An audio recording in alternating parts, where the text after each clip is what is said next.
Here is Monterey pine, Pinus radiata, and you can use for this recipe any pine, whichever you've got locally near to you. And what we're looking at here are the young male cones. The female cones are the ones that are the really big ones that everyone seems to know what pine cones are, but these are the really dinky ones.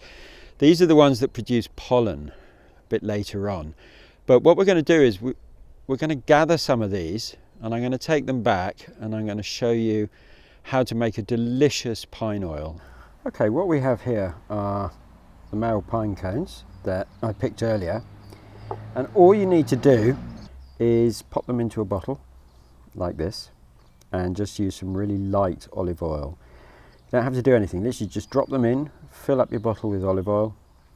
How many do you use is the question that I often get asked. Well, if we go back to the very old cookbooks of old, pre-19th century, when haute cuisine came in, the word chef didn't exist. We were just cooks. And a lot of the recipe books would just list ingredients. They wouldn't list quantities. Now, obviously that can be frustrating for you if you're used to paint by numbers cooking.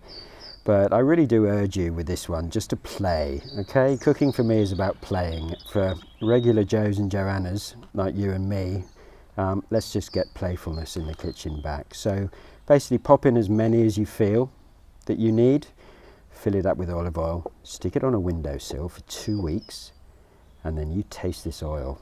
It's absolutely gorgeous. You can pour it over fish, and you can use it drizzled over your salads. And as we're coming to spring, now's the perfect time. While I was out gathering the young male pine cones, what I did was I basically gathered some of the needles. Again, you can use any pine for this, and I blitz them up in my smoothie maker, so I use a Nutri Ninja. Some people have a Nutri Bullet. You can do it in a blender, and again I let them sit for 2 weeks, and then I strain them out through a jelly bag or strain it through muslin, anything that's fine, that's going to get rid of the kind of detritus.